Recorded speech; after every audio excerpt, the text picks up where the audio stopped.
Então, o segundo problema que eu queria discutir é mais para a gente praticar um pouco, trabalhar com essas funções de ondas em outros sistemas de coordenadas. Então, vai ser bem importante usar sistemas de coordenadas esféricos em diversos problemas.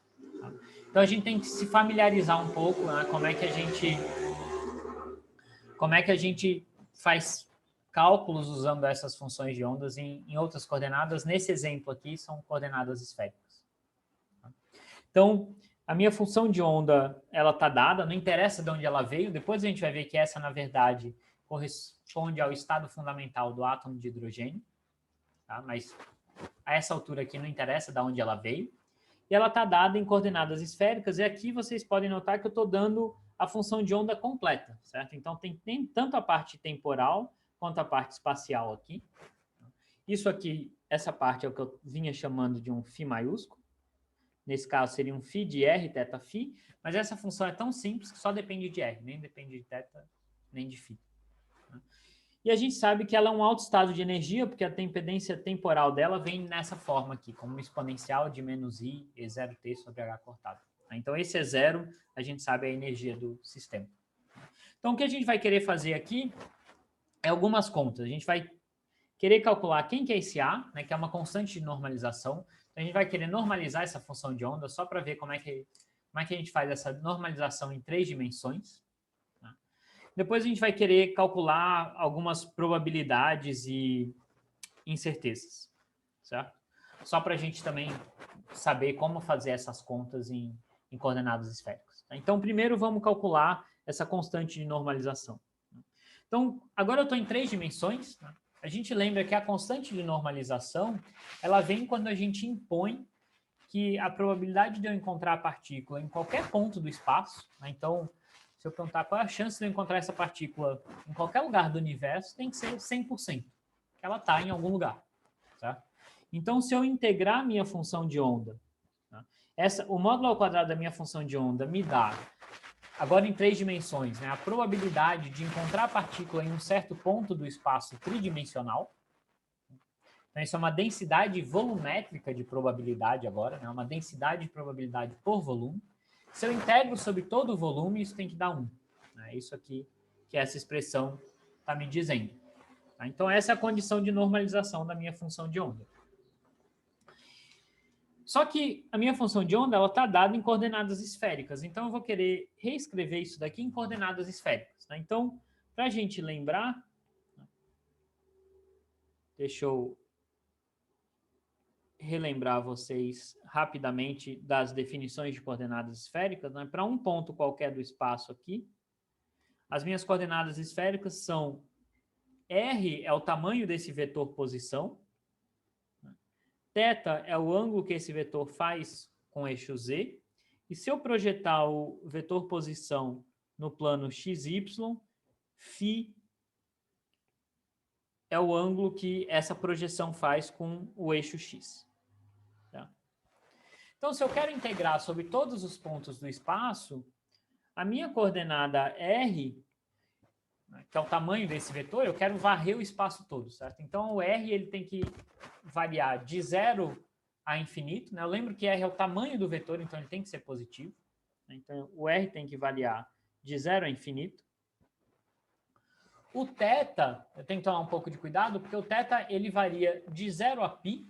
Né? Então, 0 é um vetor aqui, π é um vetor aqui para baixo. Então, o θ vai variar de 0 a π. E aí, quando eu vario o φ de 0 a 2π, eu estou varrendo toda essa circunferência aqui, toda essa casca esférica. Né? Então, se o meu R está fixo e eu vario o θ de 0 a π e o φ de 0 a 2π, eu varro toda essa casca esférica. E aí, variando o R, eu consigo varrer todo o meu volume. Então, a integral em todo o espaço, em coordenadas esféricas, é o R vai de 0 a infinito, o θ vai de 0 a π e o φ vai de 0 a 2π. E aí, o meu elemento de volume em coordenadas esféricas aqui é R ao quadrado seno θ dφ dθ dr. Então, é essa integral que eu tenho que fazer agora. tá? Em coordenadas esféricas. É assim que a gente monta essa integral em coordenadas esféricas. Tá? Se eu quisesse calcular a probabilidade em uma certa região do espaço, e não no espaço todo, os meus limites de integração aqui mudariam. Tá? Mas o meu elemento de volume seria o mesmo. Então, vamos lá. O que a gente precisa é usar a nossa função aqui. Tá? Quando eu calcular o módulo ao quadrado dessa função, a gente lembra que esse termo vai desaparecer, porque é uma exponencial complexa.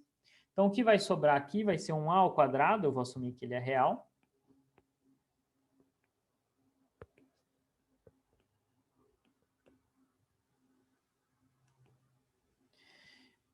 Então, eu tenho um a ao quadrado aqui. E aí, isso aqui desaparece, então vai ficar isso daqui ao quadrado. A gente lembra que é exponencial, né? Quando eu elevo ao quadrado, o argumento é multiplicado por 2. Então, é essa integral que eu tenho que fazer aqui.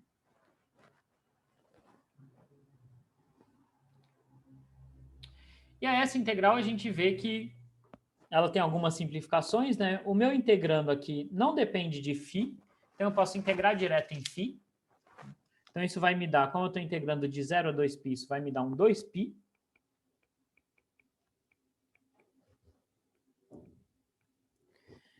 E eu já vou escrever a minha integral assim, porque a única integral que eu realmente vou ter que fazer é a integral em R.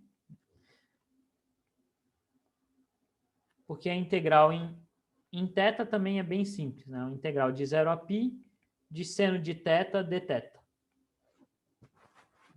Se eu fizer essa integral, né, dá menos cosseno, e aí eu calculo nos limites de integração, essa integral vai me dar 2. Tá? Então, eu vou ter aqui 4π a ao quadrado, e aí eu tenho que fazer essa integral em R. E aí essa não tem jeito, eu tenho que olhar alguma tabela de integral, enfim, fazer truques aqui para calcular essa integral. Eu vou dar a resposta para vocês. Isso aqui é a ao cubo sobre 4. Então, essa integral total, né, esse 4 aqui, ele vai cancelar com 4π aqui de fora. Então, isso aqui vai me dar π a 0 ao cubo vezes a ao quadrado. Então, essa é a integral da minha função de onda, ou do módulo ao quadrado da minha função de onda sobre todo o espaço. E isso daqui tem que ser 1. Então, a gente chega que essa constante A, ela tem que ser 1 sobre raiz de π a 0 ao cubo. Essa é a minha constante de normalização.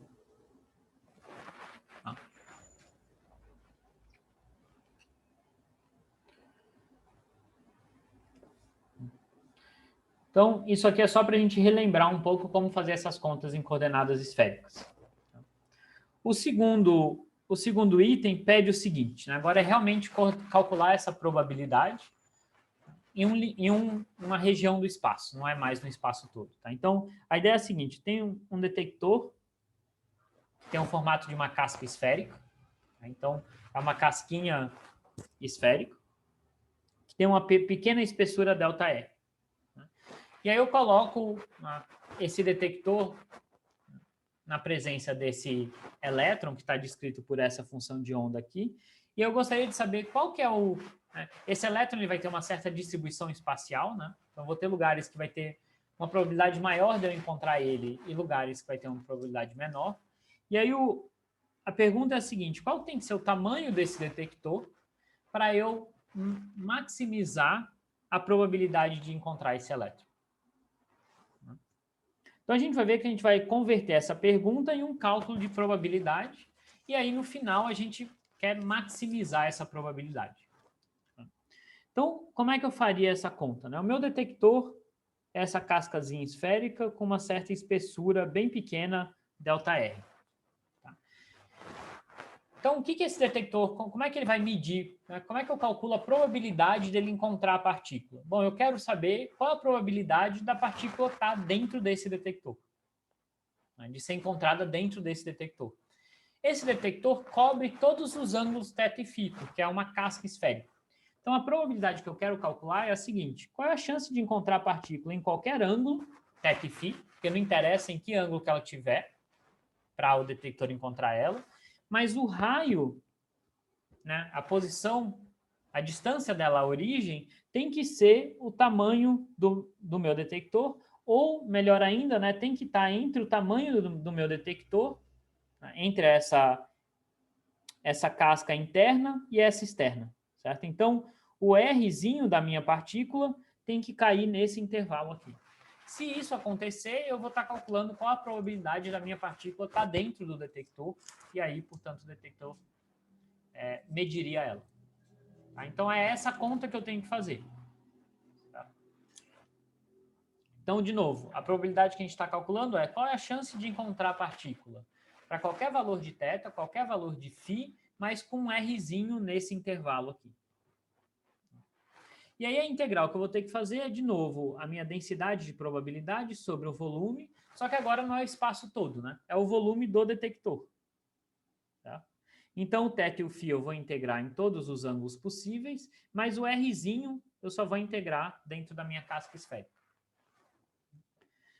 Então, se eu escrever essa conta, né, eu já vou usar aquela normalização que a gente encontrou. Então, isso vai me dar 1 sobre π a 0 ao cubo. E aí eu vou ter essa integral aqui que eu vou ter que fazer.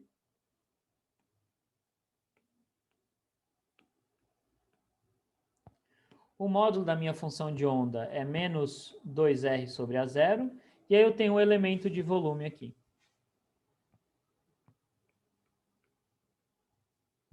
E aí, de novo, a integral em θ em φ é exatamente a mesma que a gente fez antes, porque o integrando, né, novamente, não depende de θ e de φ, né, só depende através do elemento de volume. Então, se eu fizer essa integral, de novo, vai dar 4π. Né? Então, isso aqui vai me dar 4 sobre a 0 ao cubo. E aí eu tenho que fazer essa integral no raio.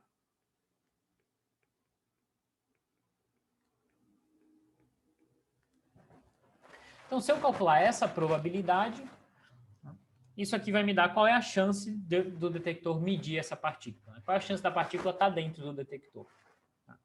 Só que essa é uma integral que não é fácil de ser feita. Ela não tem uma solução analítica, mas a gente pode fazer uma aproximação aqui. Que é se esse ΔR for bem pequenininho, né? Ou seja, né? Se ele for bem pequeno, eu posso assumir que a minha função, essa função que está plotada aqui, né, esse integrando aqui, ele tem a seguinte cara, né? Quando o Rzinho é 0, ela vai para 0. Quando o R vai para infinito, esse termo cresce, mas a exponencial decresce mais rápido. Então, ela tem uma cara assim. E aí imagina que eu quero fazer a integral dessa função no intervalo bem pequenininho aqui, de Rzão até Rzão mais um ΔRzinho. Então, esse é um intervalo bem pequeno. Então, eu teria que calcular essa areazinha aqui. Eu posso aproximar essa área pela área dessa caixa aqui. Certo? Ou seja, eu posso pegar o valor da minha função, né? Deixa eu até mudar, aproximar pela área dessa caixa aqui. Então, eu posso assumir que a minha função é constante nesse intervalo, pegar o valor dela aqui, deixa eu melhorar. Eu posso pegar o valor dela aqui, assumir que é constante nesse intervalo. Então, eu vou pegar o valor da minha função em R e multiplicar pelo tamanho do intervalo, que é ΔRzinho. Isso vai me dar essa caixinha aqui, que não é um resultado exato, mas é uma boa aproximação se esse ΔR for bem pequenininho. Então, tudo isso é para dizer que eu posso aproximar essa integral por 4 sobre a 0 ao cubo, o valor da minha função em Rzão, né, que vai ser esse valor aqui, que eu vou extrapolar para o intervalo de integração. Então, isso vai ser elevado a menos 2 Rzão sobre a 0, Rzão ao quadrado. É a altura desse retângulo, né? Desculpa, é a base desse retângulo e é a altura desse retângulo, é isso daqui, e a base é ΔRzinho. Tá? Então, esse é o valor aproximado da minha probabilidade. Ele é uma boa aproximação se o meu ΔRzinho for pequeno. Se ele for grande, ele já não vale muito. Né? Mas se esse ΔRzinho é pequeno, é essa aqui a probabilidade que eu tenho de encontrar a partícula. Né? A vantagem é que eu encontrei uma expressão analítica. que eu não encontraria se eu tivesse que fazer a integral. E aí a pergunta é a seguinte, qual que tem que ser o valor desse R para eu maximizar a chance de encontrar essa partícula? Olhando para esse desenho, já dá para adivinhar. Dá para adivinhar que se eu colocar o meu detector aqui, eu vou estar maximizando essa chance, porque esse retângulo aqui vai ser maior, o resultado da minha integral vai ser maior. Tá? Então, o que a gente tem que achar é justamente o máximo dessa curva. Certo? Então, o máximo dessa probabilidade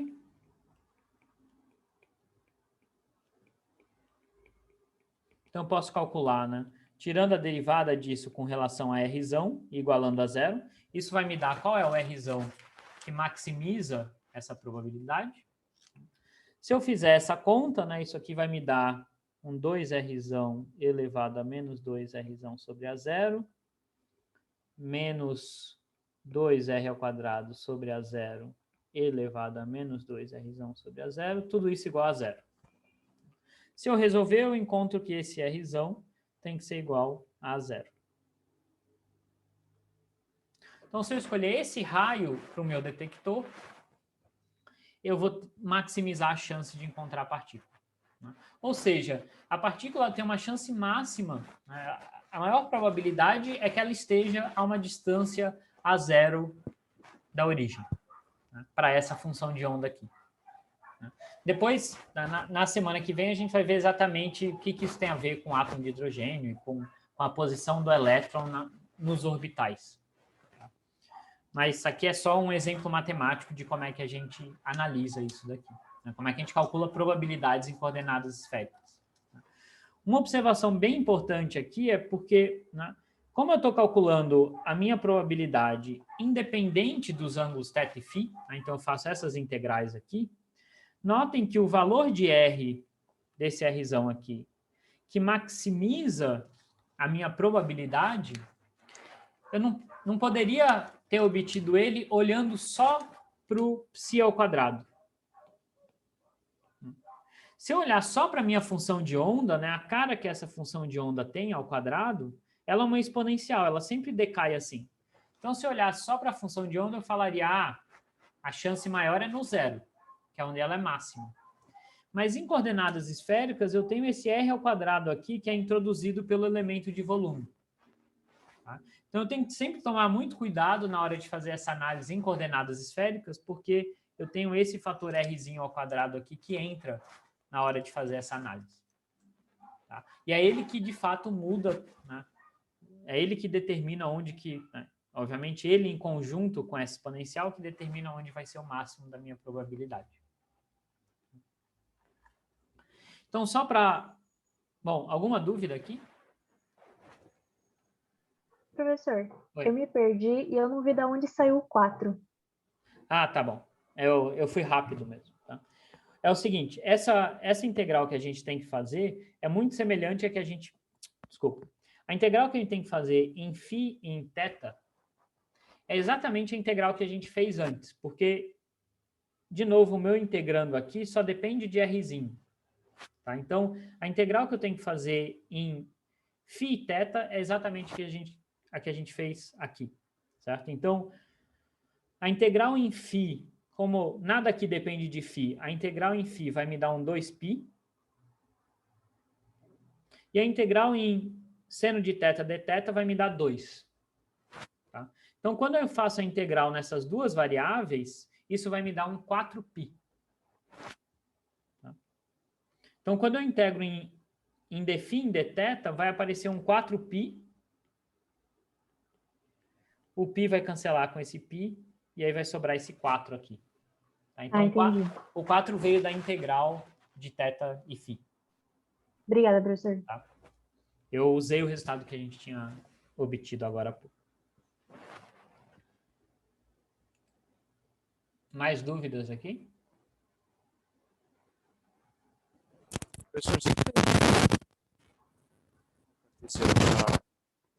para coordenadas esféricas, a gente precisa acrescentar esse valor do r quadrado sem θ, né?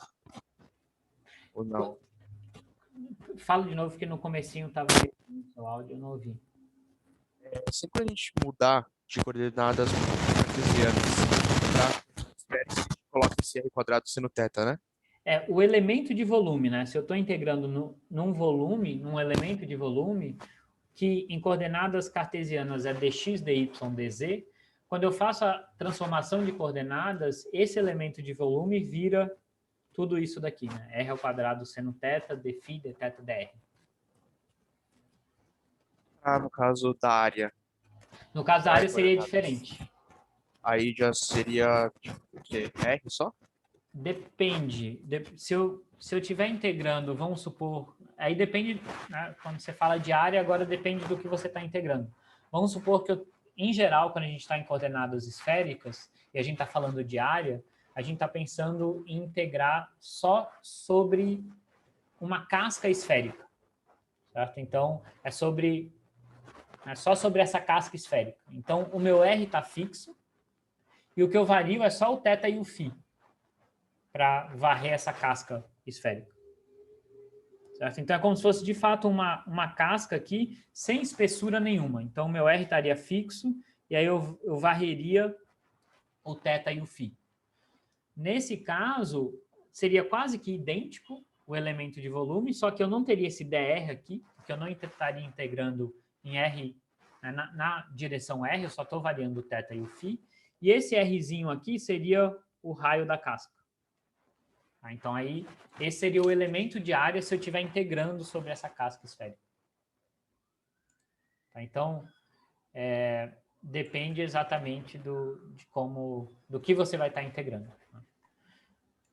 Da onde que vem essa transformação, né? Vem da transformação de coordenadas que é dado por aquele jacobiano, né? Então, sempre que eu quiser ir de um sistema de coordenadas para outro, eu tenho, em princípio, eu posso obter esse elemento de volume calculando o jacobiano, né? Que é o determinante daquela matriz. Entendi, obrigado. De derivadas de uma transformação de um sistema para outro. Como a gente sempre usa o tempo inteiro coordenadas esféricas, vale a pena memorizar esse elemento de volume aqui. Na dúvida, a gente faz a conta. Mais alguma pergunta aqui? Eu acho que foi isso que o Isaac escreveu aqui no chat também.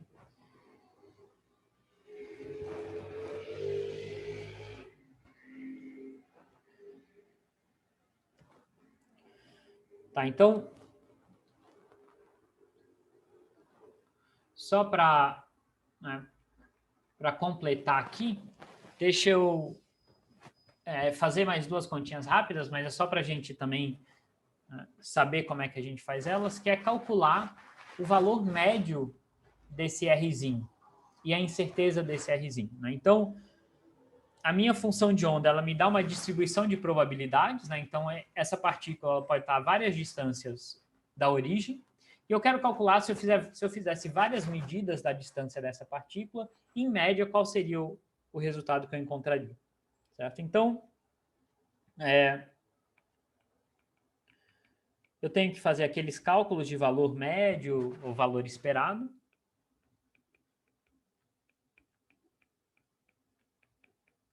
E eu quero justamente o valor médio da distância entre a partícula e a origem. Né? Então, isso me empurra automaticamente para coordenadas esféricas. Né? Eu não estou interessado se a partícula está aqui, está aqui ou está aqui, eu só quero saber, em média, qual é a distância dela, independente do ângulo. Tá? Então, o cálculo que a gente tem que fazer é aquele que a gente sempre faz para calcular valores médios. Né? Então, é o complexo conjugado da minha função vezes o operador associado àquele observável. Nesse caso, o operador é o operador raio. E aí eu tenho que integrar sobre um volume. Isso aqui, em coordenadas esféricas, o operador raio é simplesmente a coordenada Rzinho. E, portanto, eu tenho que fazer essa integral aqui. E, obviamente, eu vou fazer a integral em coordenadas esféricas. Né? Lembra que quando eu vou calcular esse valor esperado de qualquer observável, a integral é sobre todo o espaço, sempre. Tá? Então, aqui vai ser também a integral sobre todo o espaço. Né? Então, sobre todos os valores possíveis de r, θ, φ. E aqui eu tenho que tomar um cuidado, porque eu tenho duas fontes de R, né? Eu tenho um Rzinho que veio desse operador, que eu estou calculando esse valor esperado, e eu tenho um R ao quadrado que vem do meu elemento de volume.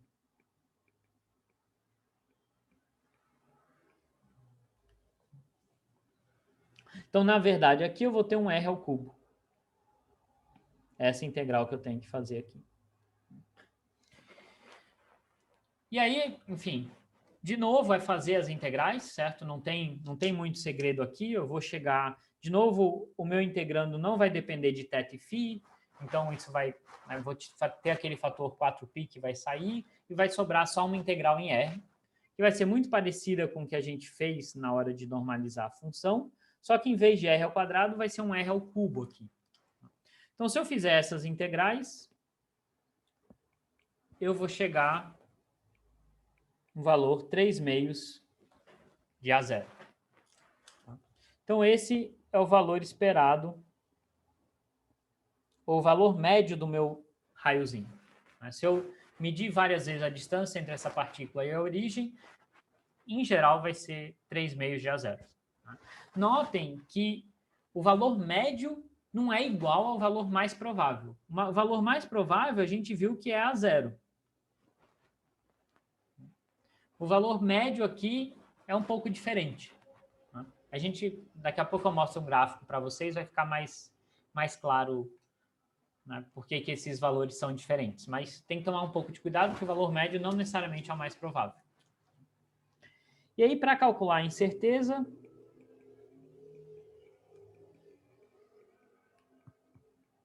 a gente lembra, né, para a incerteza de qualquer observável, eu tenho que calcular dois valores esperados, um do observável ao quadrado e subtrair o valor médio do observável elevado ao quadrado. Né? O segundo aqui a gente acabou de calcular, eu tenho que calcular esse daqui.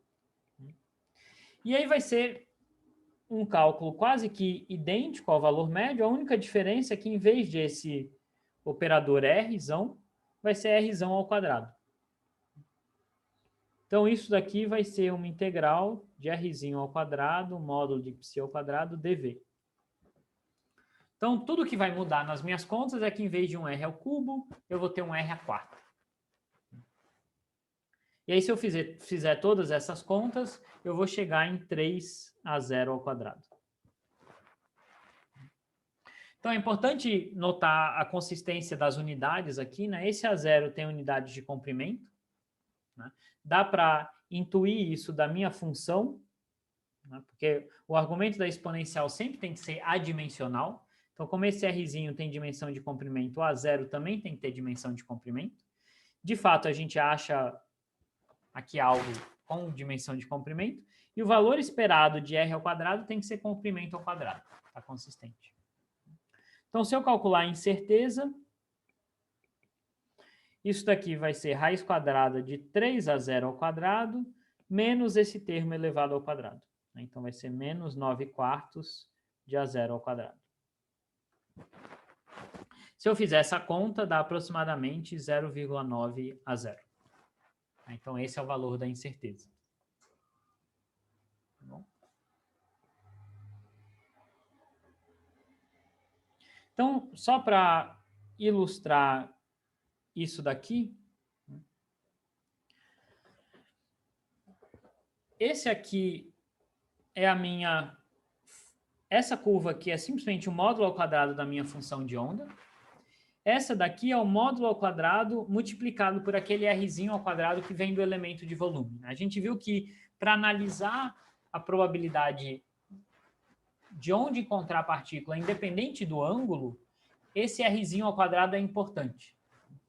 E aí a gente viu que o máximo é justamente quando R é igual a zero, né? Então esse eixo aqui que deveria ser um Rzinho dividido por A0.